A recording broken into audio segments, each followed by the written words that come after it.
Lesson 24, demo. This is our review day for test number 2.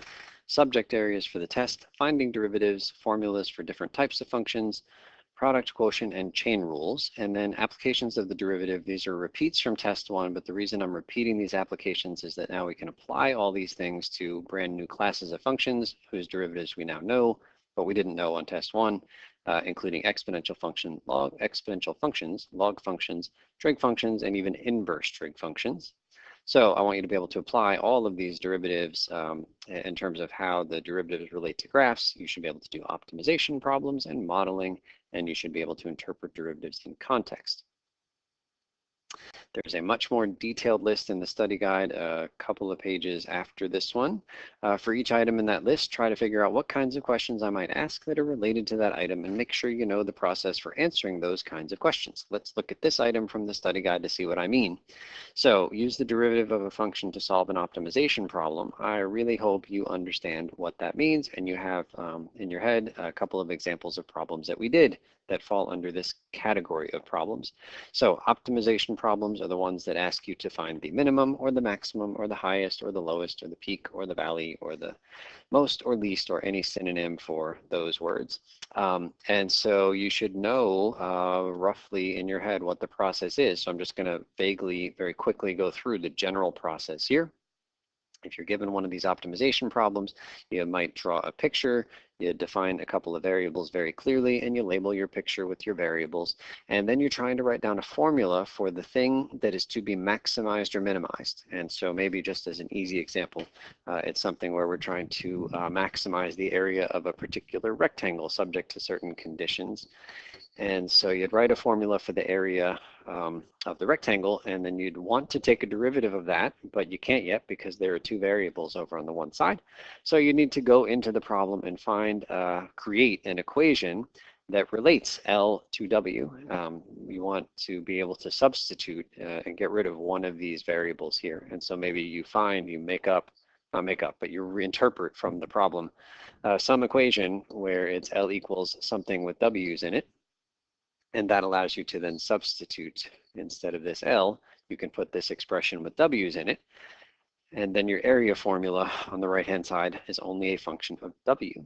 And then you take the derivative of that function, now that it's just a function of one single variable, and you set that derivative equal to 0, and you find the values of W.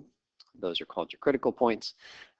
If the optimization problem happens to be on a closed interval, then you make a table, and you plug critical points and endpoints of the interval into the original function, the A in this case.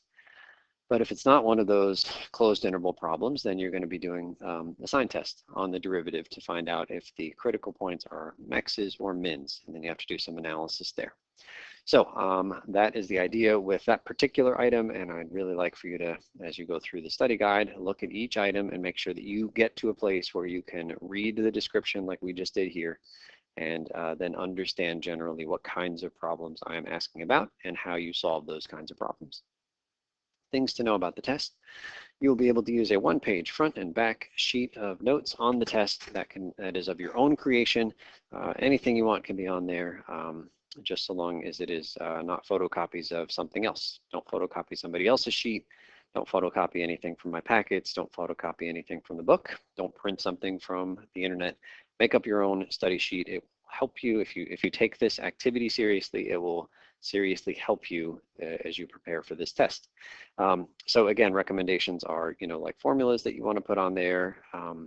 Practice problems that have been tripping you up with complete solutions worked out. Anything you want is fair game, just so long as it's yours. Feel free to copy by hand anything from my notes or the book or the internet, but just don't photocopy those things.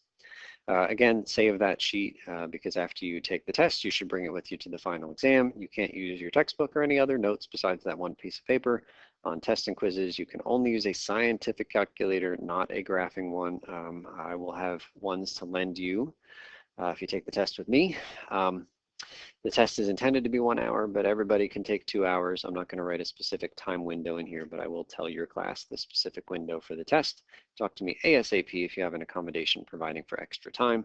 As usual, I encourage you to show all work on the test. The more you can clearly demonstrate your understanding of the material, the better your chances for partial credit.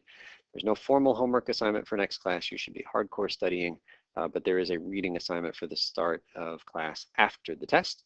And as usual, a few pages after this one in the packet, you will find a collection of sample test problems, and each one of those has been solved up on YouTube, either by me or by one of my colleagues.